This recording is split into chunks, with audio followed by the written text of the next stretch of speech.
বঙ্গোপসাগরে গভীর সঞ্চালনশীল মেঘমালা। বন্দরে 03 নম্বর সতর্ক সংকেত দেখাতে বলা হয়েছে। উত্তর বঙ্গোপসাগর ও তৎসংলগ্ন এলাকায় গভীর সঞ্চালনশীল মেঘমালা সৃষ্টি হচ্ছে। এর প্রভাবে গতকাল দিনভর পটুয়াখালীর বিভিন্ন স্থানে থেমে থেমে মাঝারি বৃষ্টিপাত হয়েছে। তবে শুক্রবার সকাল থেকে বৃষ্টি না হলেও উপকূলের অনেক স্থানের আকাশ ঘন মেঘাচ্ছন্ন রয়েছে।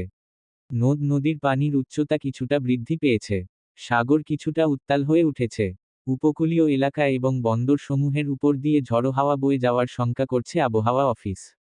তাই পটুয়াখালীর পায়রা সহ দেশের সব সমুদ্র বন্দরকে 03 নম্বর স্থানীয় সতর্ক সংকেত দেখিয়ে যেতে বলা হয়েছে। মাছ ধরা ট্রলার সমূহকে উপকূলের কাছাকাছি থেকে সাবধানে চলাচল করতে বলা হয়েছে।